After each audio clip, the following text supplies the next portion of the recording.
One of the world's most intractable frozen conflicts has finally come to an end. On Friday, the 8th of August, 2025, Prime Minister Pashinyan of Armenia and President Ilham Aliyev of Azerbaijan met at the White House in Washington, D.C. Together, they signed a peace deal that's intended to serve as a permanent conclusion to the two nations' bitter rivalry. For the leaders of Armenia and Azerbaijan, it's the achievement of a lifetime. For US President Donald Trump, it's one step closer to that Nobel Peace Prize that he's been so coveting. And for the Caucasus region, south of Russia, it's nothing short of a rebirth, an incredible opportunity to finally move past the saga that's defined this part of the world for so long. But now the Caucasus have to face the same question that so many parts of the world have found lurking just behind a decades-long conflict and appearing as soon as the conflict is resolved. What happens next? How do Armenia and Azerbaijan ensure that their peace will hold? What do the sweeteners America built into the deal mean for Washington or nearby Russia? Where will the nations of the Caucasus go next, now that the spectre of war has hopefully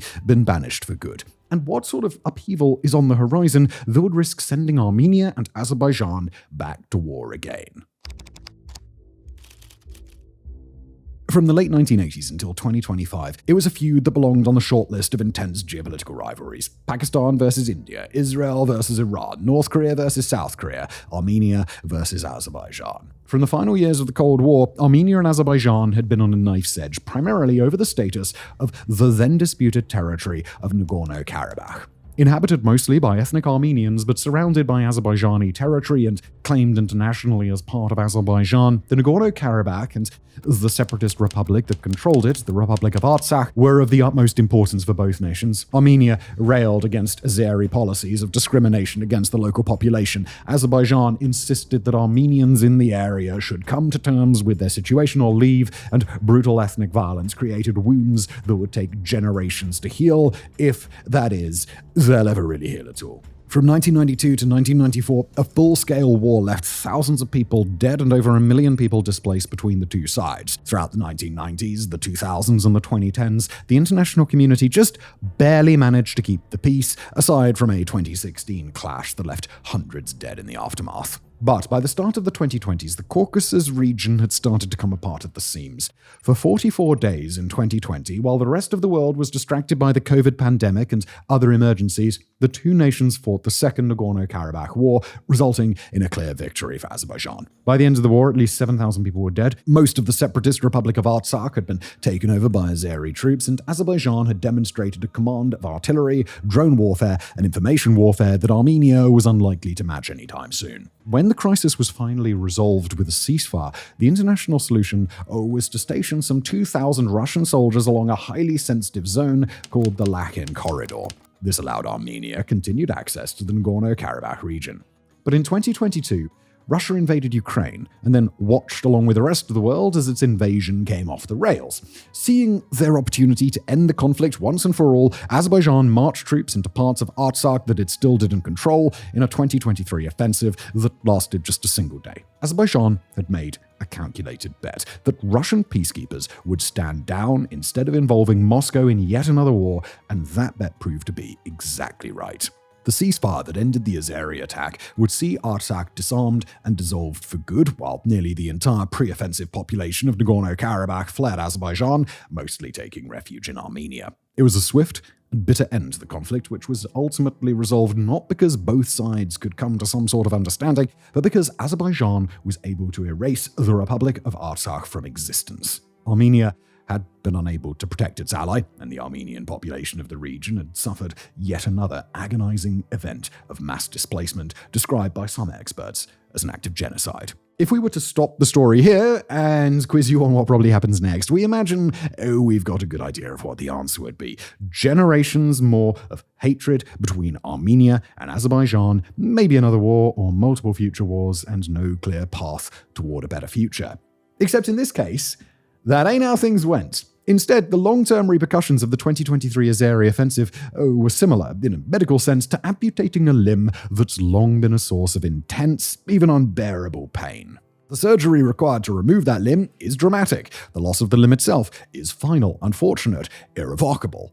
But with the source of pain eliminated, quality of life can improve, and in Armenia and Azerbaijan's case, by some small miracle, that's precisely what seems to have happened.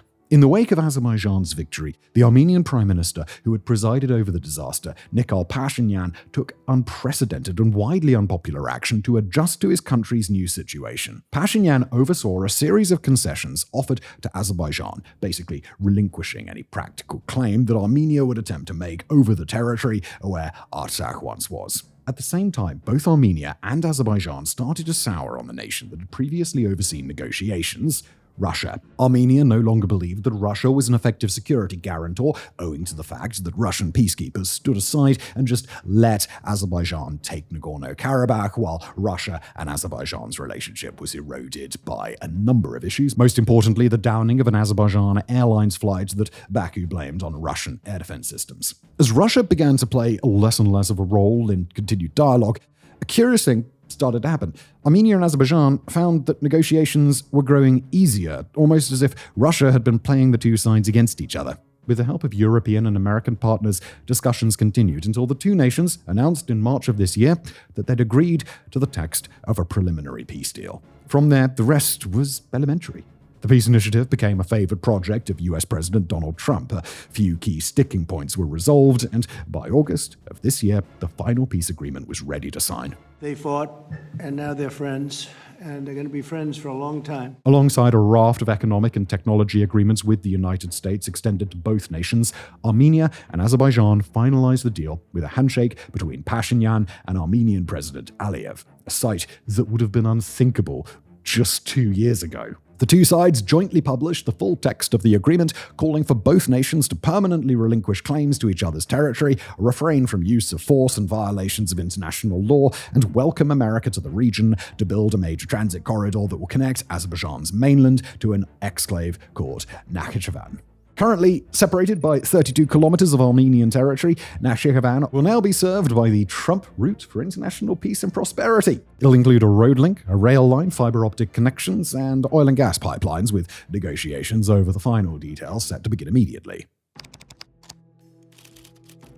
No matter what happens now, the fact that Armenia and Azerbaijan have finalized this new peace deal is an incredible diplomatic achievement all its own. Quite frankly, even if this whole thing started coming about tomorrow, the mere existence of a final accord with Pashinyan and Aliyev's signatures on it would still be a miracle. But we still have to ask the most important question of all. Can this peace agreement actually hold? Can all parties to this deal, Armenia, Azerbaijan, the Americans in the transit corridor, and Russian authorities rebuked in Moscow, ensure that this moment isn't remembered as a brief, optimistic interlude between devastating cycles of war?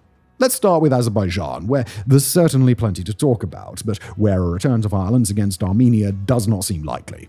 Azerbaijan's President Aliyev is an authoritarian ruler with a tight hold on power, a comfortable class of wealthy supporters enjoying their stable revenue streams, and an oil and gas economy that's at its best when there's no threat of war or disruption. Aliyev is known for the occasional bit of extreme anti-Armenian rhetoric, even as recently as this year, but he also presided over the first peace deal between his nation and Armenia in nearly 40 years of conflict. Actions, as always, speak far louder than words, and right now, Aliyev's actions suggest that he's very interested in maintaining a peace. Not only that, but Azerbaijan got everything it wanted. It won, and it won by establishing the favorable end of a fairly substantial military disparity between itself and Armenia. Azerbaijan has the confidence that if Armenia were to ever start getting a bit rowdy, it could be dealt with. And although Armenia has yet to follow through on one final demand to amend its constitution and erase anything that could be read as a claim to Nagorno-Karabakh, Baku seems to trust that the amendment will be coming eventually. Armenia is in a somewhat more difficult situation. After absorbing the loss of Nagorno-Karabakh and turning around to seal a deal with a nation that defeated his own, Prime Minister Pashinyan is deeply unpopular at home, with approval sometimes brushing up against the single digits. He's faced fierce protests from the political opposition. He's been accused of electoral fraud in the nation's 2021 elections. He's had multiple coups plotted against him just in the past year, according to Armenian security officials, and he's currently in a very ugly feud with the Armenian Apostolic Church, which wields massive influence in the daily lives of Armenians. The nation isn't expected to undergo any new parliamentary elections until June of next year, but when those elections happen, it's not terribly likely that Pashinyan will be able to keep his mandate. Nor is there any guarantee that he'll make it that far in a nation where so many people seem to want him to be overthrown. But The same military disparity that protects Azerbaijan represents a critical disincentive for any new Armenian leader trying to undo Pashinyan's peace. The final accord between Armenia and Azerbaijan is already signed. It's done. And for a new Armenian administration, even a fiercely nationalist movement to unilaterally violate that ceasefire would be a massive mistake. At this point, Azerbaijan doesn't need the rest of the world's help to defeat Armenia again. But if Armenia were to attack Azerbaijan or engineer a new conflict, then Azerbaijan would probably get quite a bit of global support, even if that support wasn't militarily necessary. Could a new Armenian leadership take a strong rhetorical stance against Azerbaijan? Absolutely. But as forceful as that rhetoric might get, it is highly unlikely to cross the gap into military aggression. As for the United States, the presence of this new Trump corridor should be a stabilizing factor for the region. In a practical sense, the corridor takes one of the most sensitive, outstanding patches of territory in the area, something that could conceivably become a flashpoint in the future, and places some great big unavoidable American assets on that very same land. Mess with the territory, and at the very least, Armenia or Azerbaijan would be messing with American investment. In all likelihood, they'd be threatening American lives, a surefire way to make sure that Washington will be watching closely and will dish out a heavy dose of red, white, and fuck you if necessary. After the peace deal was signed, neighboring Iran did threaten to block the corridor to Nakhichevan, but the nation provided no details on how it would actually accomplish that task, aside from some vague threats from a top military advisor to make the corridor, quote, a graveyard for Trump's mercenaries. Add to that the fact that those threats came just a couple of hours after Iran's foreign ministry applauded the agreement, and it's not clear that the corridor will actually become a new Iranian flashpoint. And even if it did, that would constitute regional upheaval centering on Iran, not a collapse in the peace deal between Armenia and Azerbaijan. As for Russia, the peace deal can't possibly be an easy pill to swallow, but there's not really much for Moscow to do other than to ignore the whole thing in public and lick its wounds in private. The peace deal was made possible in no small part by Baku and Yerevan's shared decision to repudiate Russia as an international mediator, despite their position on Russia's own doorstep. Russia has warned Armenia and Azerbaijan to avoid Western mediation efforts, but those warnings ring hollow in a part of the world that's rejected Russia, signed a peace deal almost as soon as Russia left, and now chose to tie itself to Washington despite anything Moscow has said. If anything, this entire affair will be a lasting reminder to Armenia and Azerbaijan alike. If you don't want to go back to war, then keep Russia out. Put aside all the fanfare, all the negotiations and diplomatic grandstanding, and perhaps the most important safeguard against a return to war is also the simplest one. Neither Armenia nor Azerbaijan has anything left to gain from a confrontation, and both of them now have an opportunity to turn toward bigger and better things. If there's one consistent through line in Washington's approach to diplomacy under Donald Trump, it's the fundamental assumption that nations would rather get rich side by side than diminish their own prosperity by clawing at each other's throats. In places like Ukraine or Gaza, that logic has yet to pay dividends, but Armenia and Azerbaijan have shown that the principle can work. It's no longer in the interest of either nation to pursue war, and both nations have crystal clear incentives to pursue peace. With luck, that tenuous balance might just be enough. Thank you for watching. Oh, and if you saw this video for free, because it's on Fronts and we made it a freebie, there's a lot more videos like this. There's a lot more content like that. If you become a subscriber, it's really cheap. It's $5 a month. Why not? Or $50 a year, I think. Intro promo prices. You're welcome. See you next time.